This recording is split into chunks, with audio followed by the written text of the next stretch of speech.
시청자 여러분 안녕하십니까? 민주노총 뉴스 황미경입니다. 지난 토요일 일어난 이태원 참사로 희생된 분들을 추모하며 재난 없는 안전한 사회와 일터를 만들기 위해 민주노총에 부여된 역할을 다하겠습니다. 이태원 참사 희생자들의 명복을 빌며 11월 4일 민주노총 뉴스 시작하겠습니다. 지난 29일 밤 10시 이태원에서 일어난 참사로 11월 2일 기준 156명이 사망했습니다. 이 사고로 인해 조합원 2명이 사망하는 안타까운 일도 일어났습니다. 민주노총은 국가추모 기간 동안 추모 행동을 진행했습니다. 11월 12일 전국노동자대회가 약 일주일 앞으로 다가왔습니다. 이번 전국노동자대회에서 민주노총이 요구하는 것은 무엇인지 살펴봅니다. 민주노총은 10만 총궐기 성사를 위한 240시간 집중행동을 진행하고 있습니다. 집중행동에 함께한 조합원들은 11월 12일 반드시 10만 명이 대회에 함께하도록 조직하겠다고 결의를 모았습니다. 지난 주말 양대 노총 공공노동자 5만여 명이 서울로 모였습니다. 법원 공무직 노동자들의 역사상 최초 파업 소식도 함께 전해드립니다. 지역 대학병원 의료 노동자들이 인력 부족 문제 해결을 요구하고 있습니다. 공공운수노조 의료연대본부, 대구가톨릭대 의료원 분회와 보건의료노조 고신대 보건병원 지부조합원들은 부족한 인력으로 인해 낮은 질의 의료 서비스를 제공하고 있다며 투쟁에 나섰습니다. 이태원 참사에 대한 정부 대응에 국민들은 분노하고 있습니다. 11번의 경찰 신고가 들어왔음에도 경찰은 아무런 조치를 하지 않았습니다. 국민의 안전을 책임져야 하는 국가는 이번 참사의 슬픔 앞에 변명하기 바빠 보입니다. 민주노총은 이태원 참사 희생자를 추모하는 행동을 진행하고 참사 책임이 국가에 있다는 것을 인정하고 사죄할 것을 요구했습니다. 지난주 토요일 밤 헬로윈을 맞아 10만 명이 넘는 인파가 몰린 이태원. 그 누구도 이 비좁은 골목에 참사가 일어나리라고는 생각하지 못했습니다. 이번 참사로 조합원 2명이 사망하기도 했습니다. 이번 참사에서 책임져야 할 사람들의 말과 행동은 분노를 할 수밖에 없었습니다.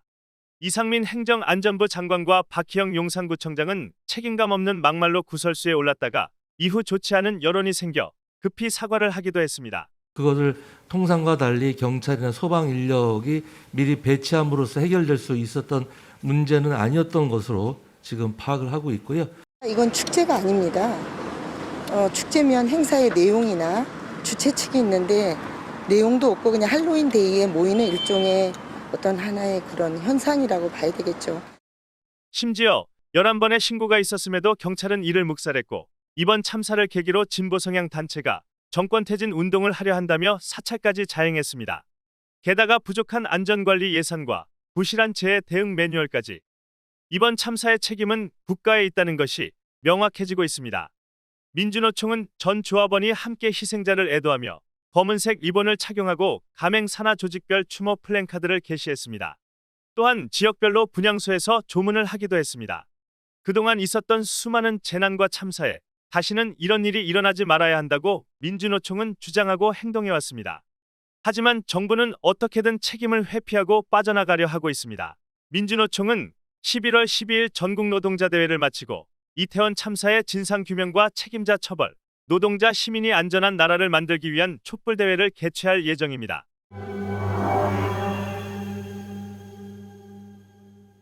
(11월 12일) 전국노동자대회가 약 일주일 앞으로 다가왔습니다.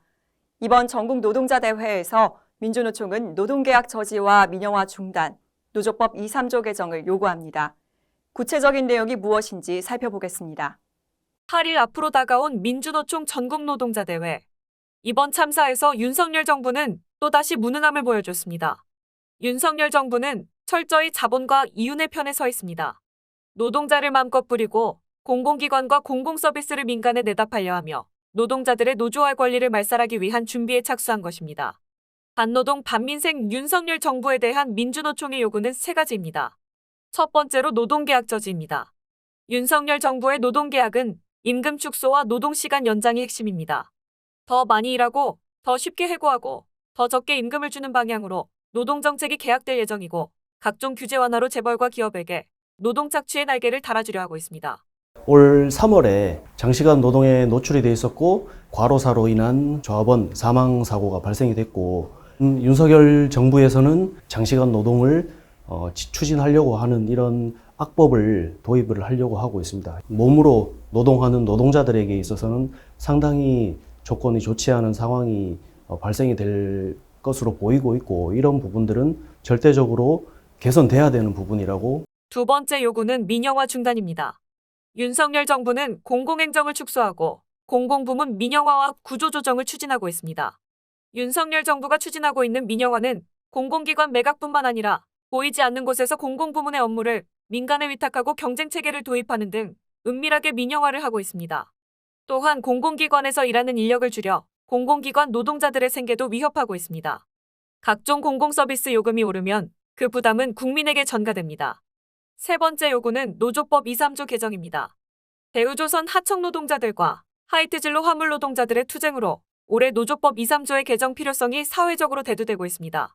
노조법 2, 3조 개정 입법 청원 운동도 시작된 지 하루 만에 3만 명이 동참했습니다. 노조법 2, 3조 개정은 쉽게 말해 진짜 사장이 책임지고 모든 사람들의 노동권을 보장하자는 법입니다. 하청 노동자들이 원청을 상대로 교섭할 수 있도록 간접고용, 특수고용, 플랫폼 노동자들이 보장받지 못하는 노동권을 보장할 수 있게 하자는 것입니다. 또한 손배가 압류로 고통받는 노동자들을 더 이상 없게 하는 것도 노조법 2, 3조 개정의 취지입니다. 이러한 노동자들의 요구를 모아 전국노동자대회에서는 윤석열 정부의 강력한 한방을 날릴 예정입니다. 다음 주 토요일 11월 12일 서울 도심에서 전국노동자대회가 진행될 예정이며 가맹사나 조직별로 사전대회도 진행됩니다. 전국노동자대회에 대한 안내사항은 다음 주 뉴스에서 더 상세히 전달하겠습니다. 민주노총 10만 조합원이 윤석열 정부의 폭주를 함께 막아냅시다.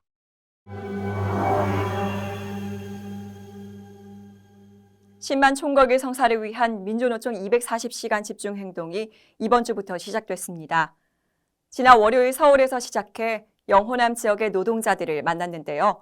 이 자리에서 양경수 위원장은 11월 12일 전국노동자대회를 신만 총궐기로 성사하자고 호소했습니다.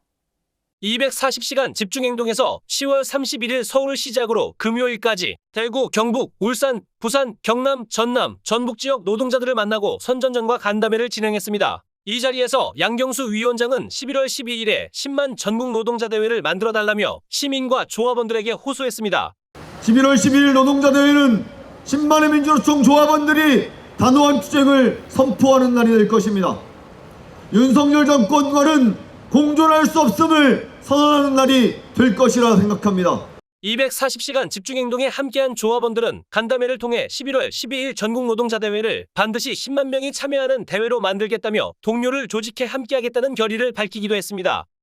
전국 플랜트 건설 노동조합 차원에서 전국적으로 1만 명 이상을 상경투쟁을 해보자라고 결정을 했고 울산 지부도 1,500명 이상 지금 참가할 수 있도록 열심히 조직을 하고 있고 건설 현장에서 건설안전특별법이 반드시 통과될 수 있도록 이번 전국노동자대회에 참여를 조직하고 있습니다.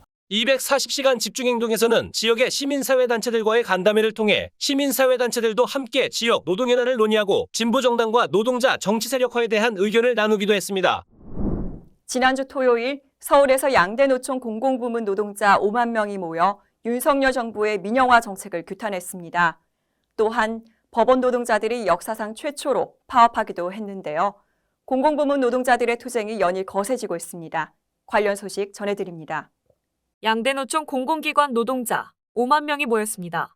350개의 중앙공공기관과 1,004개의 지방공공기관 노동자들이 한자리에 모인 것입니다. 윤석열 정부의 민영화 정책으로 민간 자본이 공공부문으로 진출하여 이윤을 몰아주고 결국 국민들이 그 비용을 부담하게 해 고통을 초래할 것이라고 지적했습니다. 또한 공공기관 구조조정과 임금 삭감으로 생존의 위협도 느끼고 있습니다. 해도 너무나 뻔뻔합니다.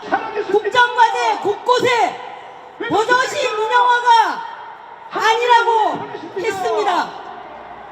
국정과제 곳곳에 뚜렷이 적혀있는데도 아니라고 거짓말했습니다. 사람 줄여라, 예산 줄여라, 팔아치워라 해놓고도 구조조정이 아니랍니다. 공공기관 민영화를 넘어 정부 부처를 민영화 추진본부로 바꾸겠다는 말입니다. 한편 법원 공무직 노동자들의 역사상 최초로 파업하기도 했습니다. 법원 운영의 필수적인 인력임에도 불구하고 최저임금도 안 되는 기본급, 복리후생과 수당차별을 받고 있습니다. 지난 10월 24일 공공연대노조 법원 공무직 노동자들은 하루 파업을 하며 처음으로 이들의 목소리를 외쳤습니다. 법을 소화하는 법원이 식대 14만 원을 포함해서 최저임금을 만든 것입니다. 법원 공무직 1만 7천 명의 노동자들을 보호하는 게 아니라 생존권을 위협하고 있습니다. 윤석열 정부의 민영화 정책으로 국민들의 고통은 늘어갈 것입니다. 이번 전국 노동자 대회에서 민영화 중단을 외쳐야 하는 이유입니다. 지역 대학병원 의료 노동자들이 정상적인 병원 운영을 요구하며 투쟁에 나섰습니다.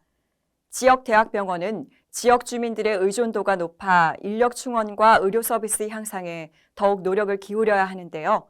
고신대학교 보건병원과 대구가톨릭대학교 의료원의 노동자들이 주먹구구식 인력 운영과 인력 부족으로 고통받고 있습니다. 부산에 위치한 고신대 보건병원은 70년간 부산 시민과 함께하며 지역의료 강화에 공헌해온 대학병원입니다. 그러나 최근 병원 집행부의 무능과 무책임 경영으로 환자와 의료 노동자들이 고통받고 있습니다. 보건의료노조 고신대 보건병원 지부 조합원들은 병원 정상화를 위해 11월 10일부터 무기한 파업에 돌입합니다. 특히 상급 종합병원 지정에 탈락하여 그 피해가 날로 커져가고 있습니다. 문제 해결을 위해 노조가 교섭을 통해 병원 정상화를 위한 대책을 요구했지만 오히려 병원 구성원의 갈등만 부추기고 있어 논란입니다. 적정 인력을 충원해서 시설이나 장비에만 투자할 게 아니라 인력에도 투자하라는 거고, 매년 들어오는데 5일만 교육을 하는 병원은 저희 병원밖에 없습니다. 전체적으로 진짜 현장이 너무 죽을 맛인 거죠. 대구에 위치한 대구가톨릭대병원은 최근 잦은 의료원장 교체와 원칙 없는 병원 운영을 자행해 오고 있어 환자와 공공운수노조 의료연대 본부, 대구가톨릭대의료원 분해 조합원들의 원성을 사고 있습니다. 단체 협약으로 환자이송팀을 운영하는 등의 합의를 이뤘으나 제대로 지켜지지 않는 상황과 업무과다 전체 노동자의 50%가 비정규직이어서 발생하는 인력 공백이 문제입니다. 이런 불안정한 병원 운영에 환자와 의료 노동자들은 우려와 혁신을 요구하는 목소리를 내고 있습니다.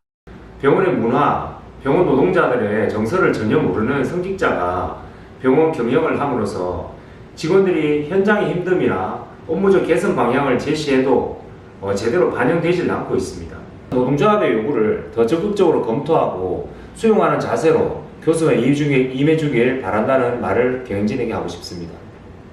지역 병원의 정상화를 위해 투쟁하는 의료 노동자들도 11월 12일 코로나 이후 의료 노동자들의 처우 개선을 요구하며 10만 전국 노동자 대회를 만들기 위해 함께합니다. 11월 12일 진행되는 10만 전국 노동자 대회에 많은 관심과 참여 부탁드립니다. 윤석열 정부는 이태원 참사의 책임을 외면하고 있습니다. 사실 확인과 참사 원인을 명명백백 밝히기보다 총리를 외신 앞에서 농담이나 하고 책임자들은 변명하기 바빴습니다. 이태원 참사의 진상규명과 책임자 처벌이 하루빨리 필요합니다. 우리는 분노와 슬픔을 넘어 투쟁을 이어가야 합니다. 윤석열 정부에 맞서 민영화를 저지해야 합니다.